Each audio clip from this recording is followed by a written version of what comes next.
Hey everybody, welcome back. This is Rusty here. We are once again starting a new chapter called Infamy. Infamy in Sherlock Holmes, The Devil's Daughter. This is chapter 3. Let's see what we got. Father, Mr. Orson Wilde is here, and I'm going to stay with Miss Alice. What? Did you forget? Orson Wilde, you know, the star of American theatre. And he's visiting and staying with us. You did forget?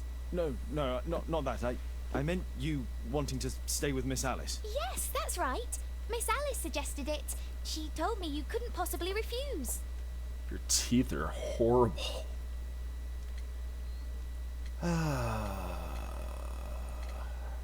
Propose another solution. Why don't you stay with Mrs. Hudson? Oh, but Miss Caitlin has more in common with Miss Alice, and they get along so well. Guess what, Mrs. Hudson? Mr. Wilde is here to study my father's character for his next play. And he won't be disappointed, will he? Father is so pig-headed. I can't believe it! The great Sherlock Holmes standing in front of me! I'm sure that our two brains will... Brains. It's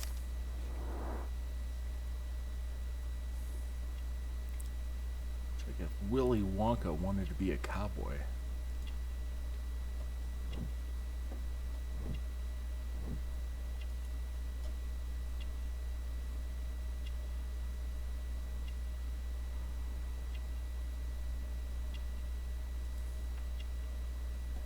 It's an actor, so I'm going to say wants to attract attention.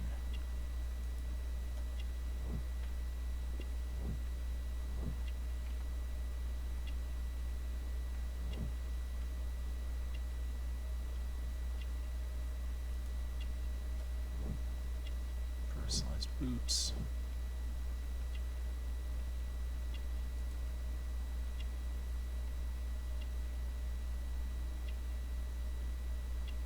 Self-affected.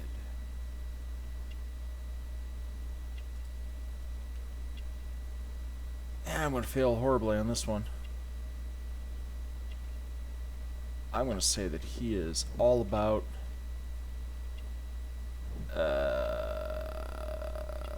something Wilde, Oscar, Orson. I say that Orson Wilde is all about Orson Wilde. Imprecise, yeah.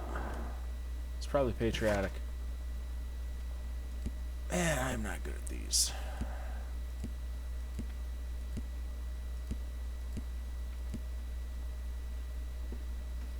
How many more of these can I fail at?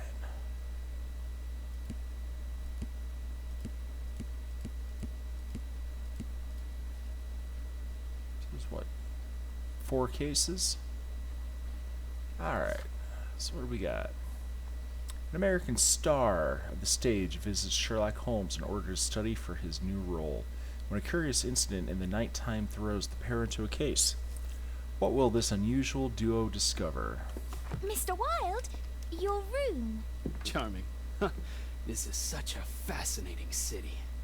We need to talk. I'd rather not. You're going to be angry again. Goodbye, Mr. Wilde. Yeah, I'm trying to keep you away from her. Is it 5 o'clock already? I think I might go and ask Mrs. Hudson for some tea. Oh, man.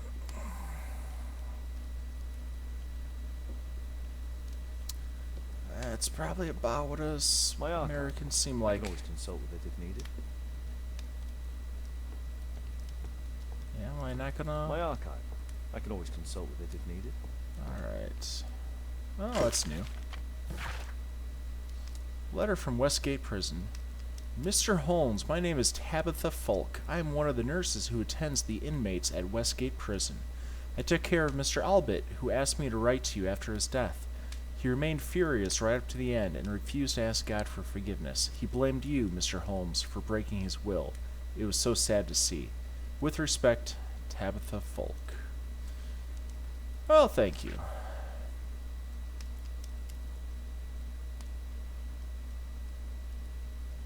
Oh, yeah, that guy. Find out more information. Bink. Should I snoop in his room? Well, technically it's my daughter's room. Oh, Wilde's already making himself at home. Yep.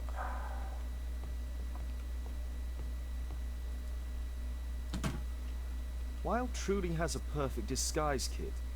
Do actors really need all this?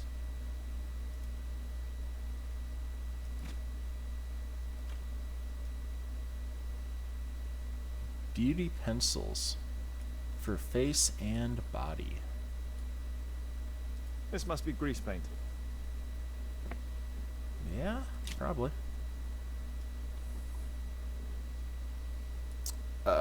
Something paste powder? Face powder?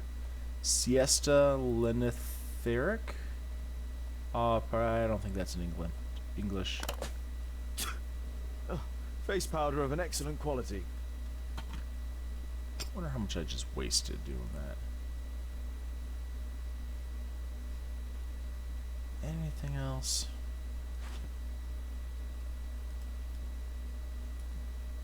I use the same brushes for makeup. Oh, looks like Sherlock's I forgot bonding. my hat.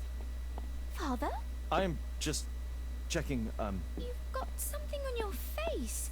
Is it makeup? it might be. Practicing my disguises, you know me.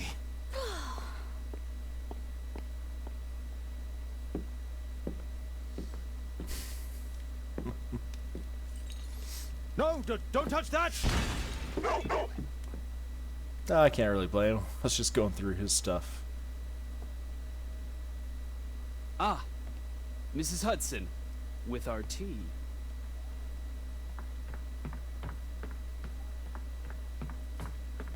Not quite. We have a visitor. However, the lady is not so much angry as perplexed.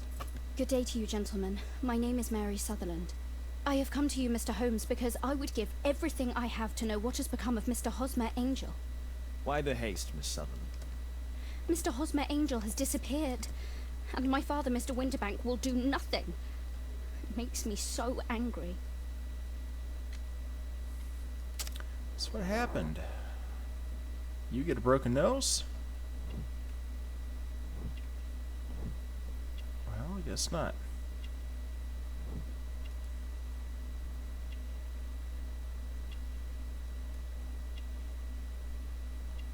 Says she's rich.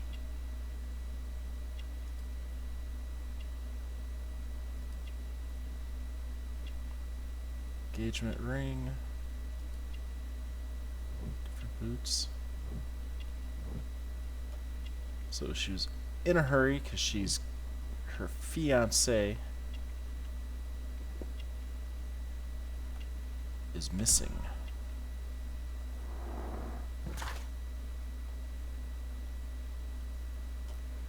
Mary Sutherland is a good-tempered young lady of 25 years of age. She has poor eyesight. She has failed and knows that she is wearing mismatched boots. Mary is a wealthy young lady. She is engaged to be married. Resolve Mary Sutherland's case. Mr. Windybank is your stepfather, surely, since the name is different? Well, indeed, I call him father, although he is barely older than myself. And your mother is alive? Oh, yes. Although I wasn't best pleased when she married again, and so soon after father's death, and to a man so much younger than herself. What is your connection with Mr. Hosmer Angel? I met him at the gasfitter's ball. Mr. Winterbank did not wish for me and mother to attend. He never did wish us to go anywhere, but this time I was quite set on it. Fortunately, he left for France upon some business, and so didn't have any say in it. And I met Mr. Angel that night. We met again after that and would take walks together. But then father returned, and we could no longer meet. Why was your stepfather against your going anywhere? Well, he didn't like anything of that sort. He used to say that a woman should be happy in her own family circle. Did Mr. Hosmer Angel make no attempt to see you? Well, father was going off again in a week, and Hosmer wrote and said that it would be better for us not to see each other until father had gone. After that, he stopped writing. Where does Mr. Angel live? I don't know exactly. I address all of his letters to the Leadenhall Street post office for collection. Were you engaged? Oh yes, Mr. Holmes. Right after the first walk that we took. Do you have your own income? I do, from an inheritance. It was left to me by my Uncle Ned in Auckland.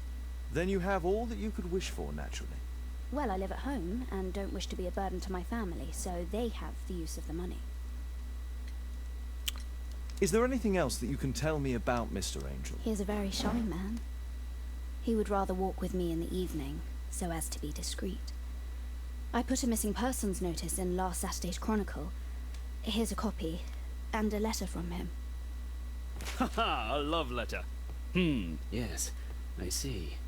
As I anticipated, this validates my deductions perfectly. What deductions, Mr. Mr. Wilde. Holmes, tell her.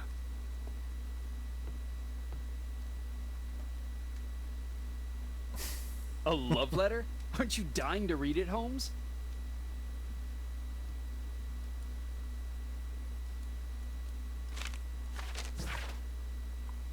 Times, public notice, a disappearance. A gentleman by the name of Mr. Hosmer Angel has mysteriously vanished. Mr. Angel is of around 5 feet 7 inches in height, of strong build, with a sallow complexion. He is black-haired with bushy side whiskers and a mustache. He is likely to be wearing tinted spectacles.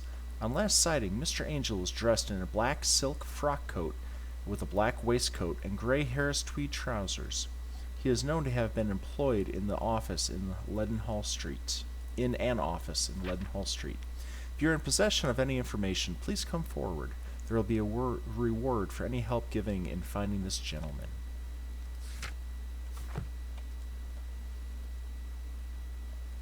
My dear love, please don't worry your sweet head. Do you believe that I would say anything to your family who understand nothing of love? We had a wonderful time together, didn't we, while your father was in France? Such a short time, but it was enough for me to know that you are my life. I want to spend every minute from now on with you. I wish that it were possible. I love you very much, and I am waiting for the moment when your stepfather leaves once more upon his travels, so we can meet again. Hosmer Angel. Oh no, I don't want to skip.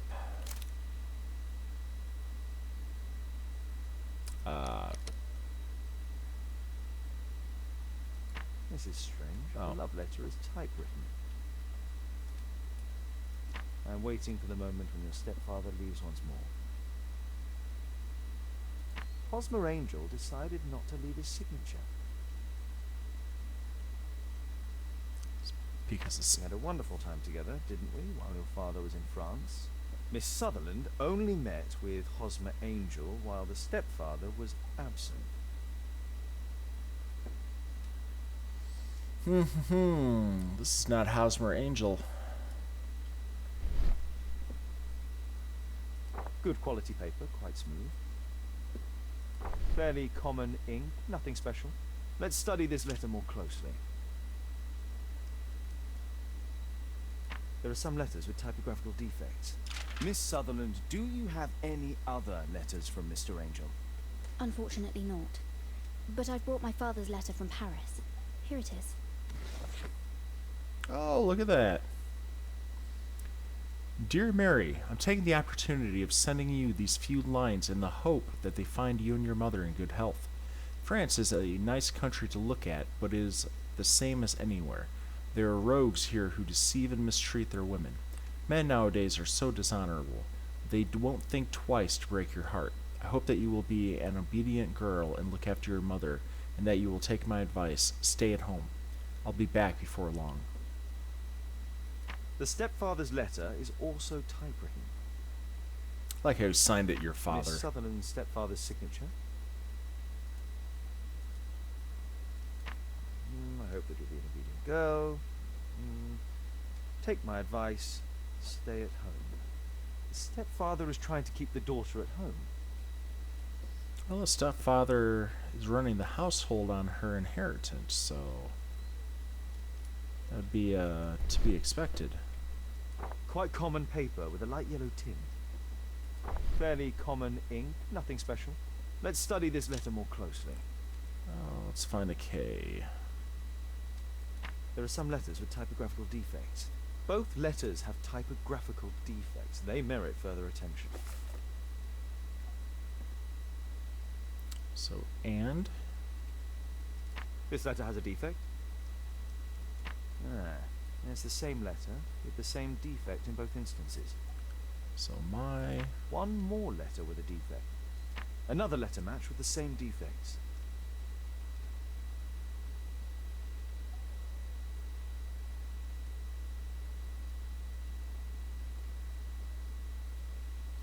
One more letter with a defect. Another letter match with the same defects. So, based on the specific defects, we could say that these letters were composed on the same typewriter. Yep. Well, that was What else can I tell you? pretty easy. I think this case is fairly obvious, don't you, Mr. Holmes? Yeah, actually. Alright, let's see here.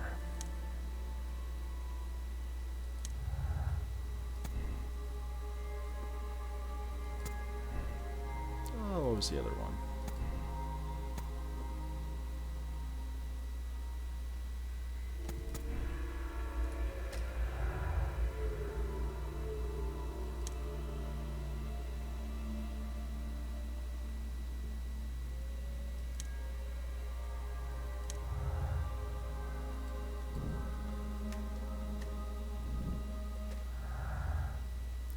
Work travel.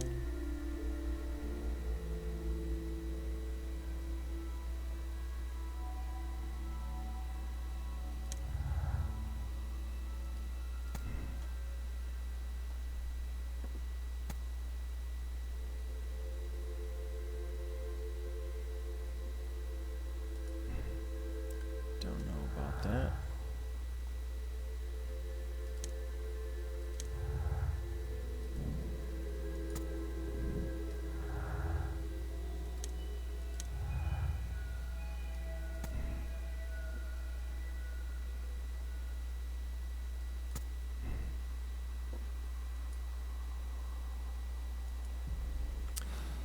All right. Let's go and investigate. A map of London and its surroundings.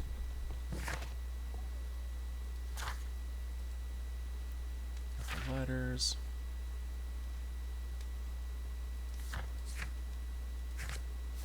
Anywhere else we can go?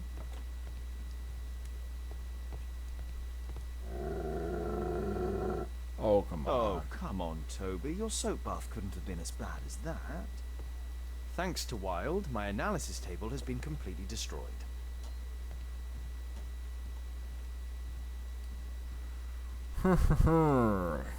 What else can I tell you? I think this case is fairly obvious. My archive. I can always consult with it if needed. I need to finish here first.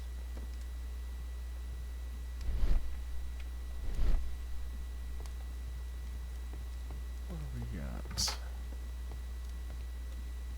Are we going out?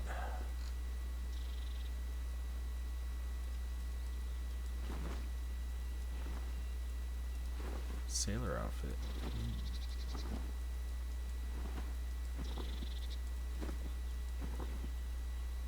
Let's do a sportwear. Makeup table.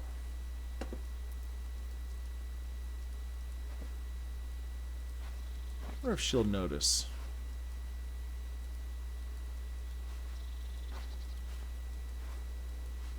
Oh, yeah. Hat.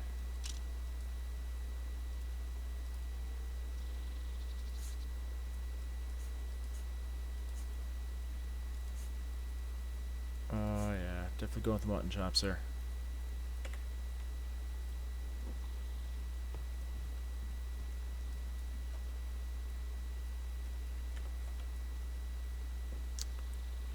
nice if I would have, like, dusted the powder off my nose or something.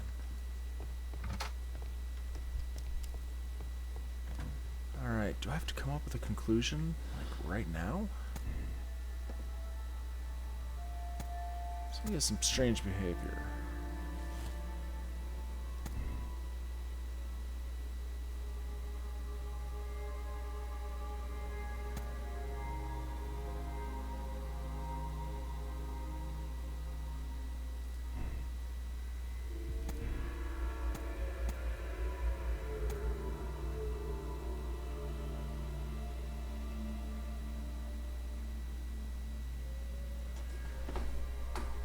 Alright, so Ozmer Angel met with Mary only when her stepfather was away on business trip.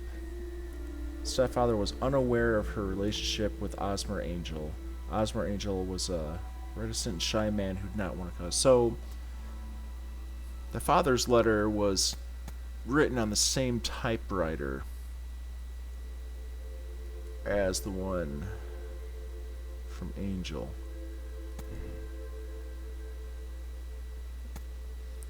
So I don't think he was actually on a business trip.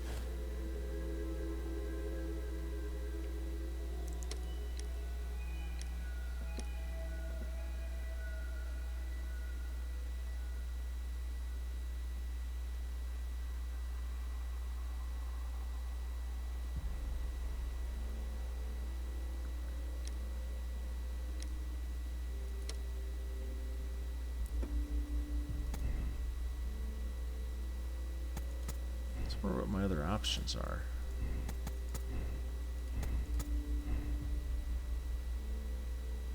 Anything?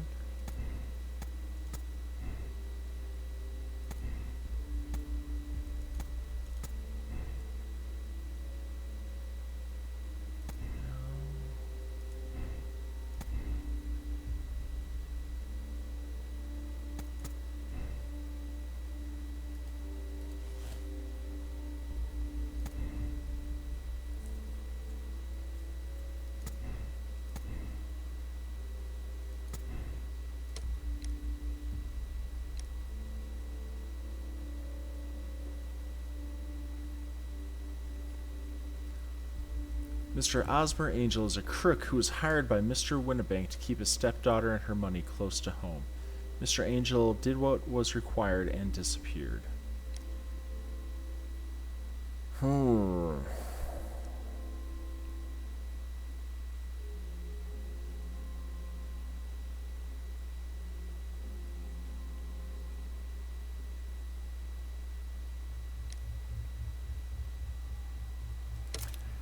I think it's that one.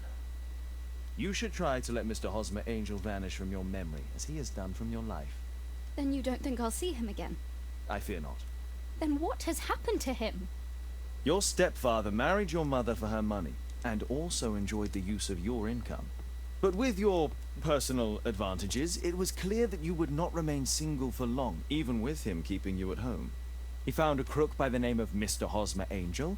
He was paid to make you fall in love and promise your devotion, whereupon he would disappear. Oh, Mr. Holmes.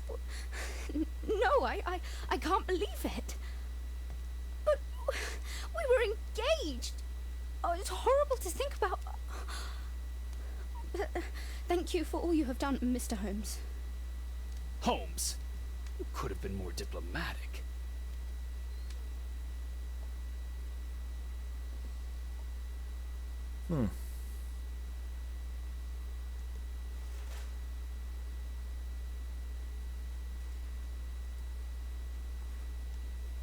At night.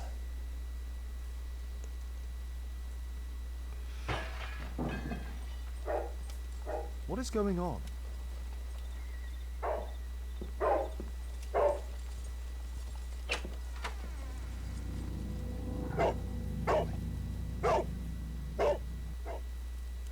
Mr. Holmes, is everything all right? Oh my god. Go back to your flat and stay there with Kate.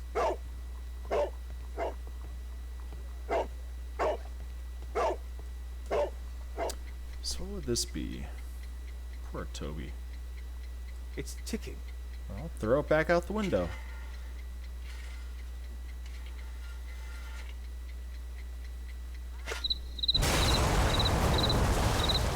Well, that was not the right option. It's ticking.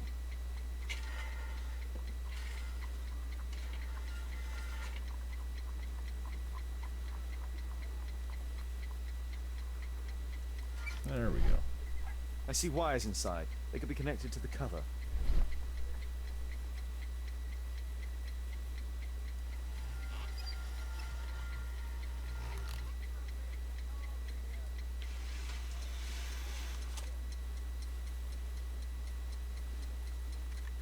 A fancy ticking homemade gift from a secret admirer. I have 2 minutes to defuse it. Aha! This solenoid protects the bomb from being easily diffused. If it loses its power supply, it will close contact between the secondary chain wires and the bomb will explode. A source of electricity for the detonation. There are wires attached to the bell and hammer. When the alarm triggers, the bomb will explode.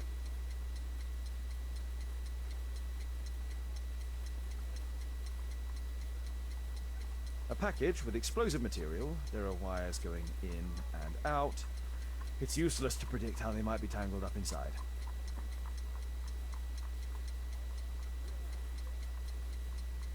So, There are wires do I cut something? Aha! This solenoid. If it loses its power supply. Oh, there we go.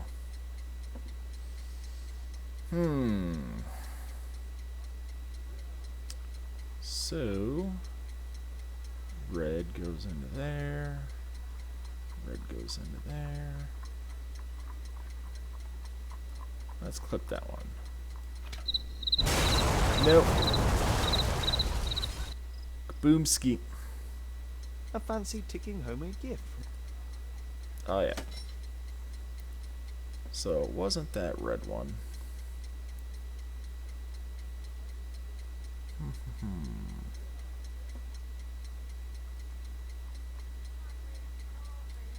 Snip. Whew.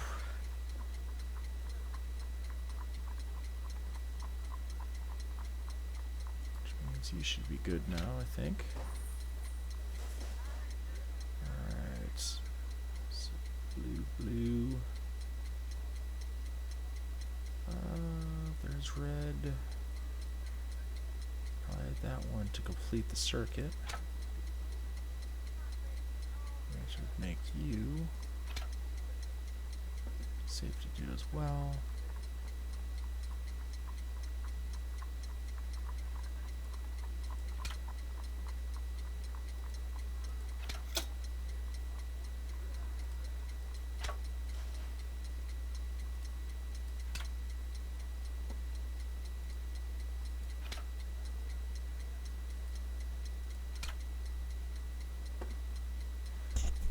Alright, well.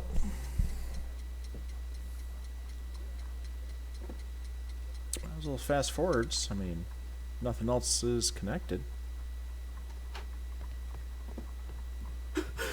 What happened? Just a small bomb. Somebody wants to kill me? What for? I don't believe that you were the target. Who then?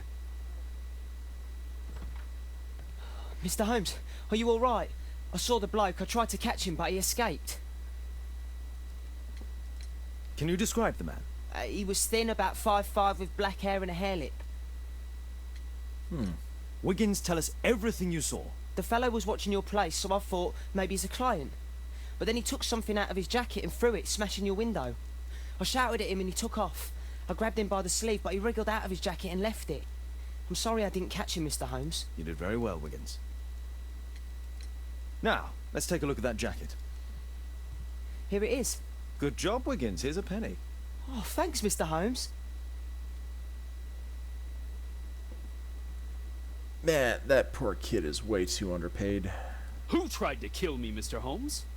No one tried to kill you. What's that bag? Is that a punching bag? Who tried to kill me, Mr. Holmes?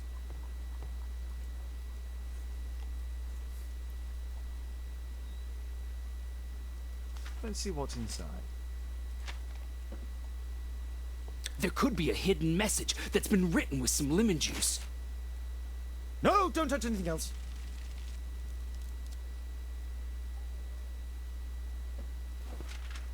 There are ink stains on this piece of paper. I could read the text with the help of my analysis table if Wilde hadn't already destroyed it. Rally, Mohawks, bring out your axes, and tell King George we'll pay no taxes on his foreign tea. His threats are vain, and vain to think, to force our girls and wives to drink his vile bohea. Then rally, boys, and hasten on to meet our chiefs at the Green Dragon. Oh, this part doesn't rhyme that well. Man of thin build, 5'5". Black hair, has a hair lip.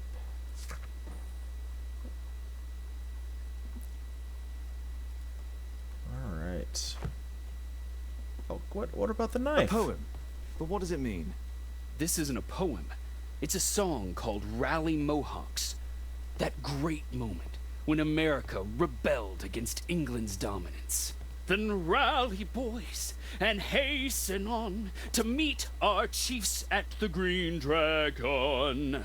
And I bet they hoisted a tankard of ale and invented a new nation, along with deciding if this was the week they got to dump some tea into yon harbor. Why ever did he keep such a song in his pocket?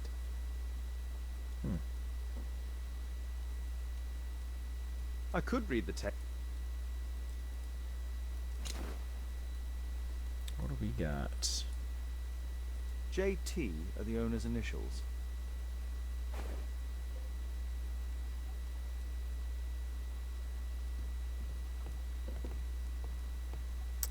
JT. Search archives. What do we got?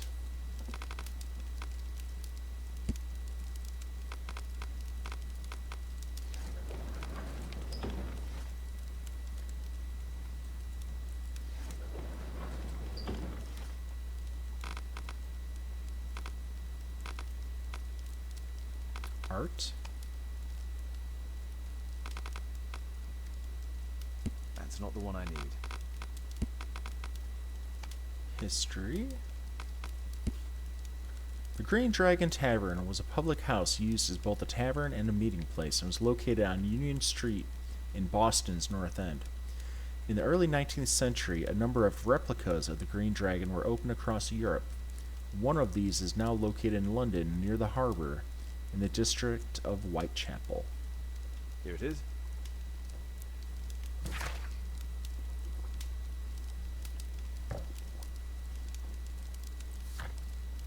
Well then, That's all I can do for now. Let's try and get a few hours of sleep. to Whitechapel. How can you sleep when there is someone trying to kill me? How selfish. Alright, everybody. I'm going to wrap this episode up here. Next episode, I'm pretty sure we will be heading to the Green Dragon Tavern, trying to figure out who's throwing 6 dynamite through my window. Not going to lie, it might be that Petty Bank guy, or that other guy with the name I also can't remember. We'll find out next time. Take it easy, everybody. See ya.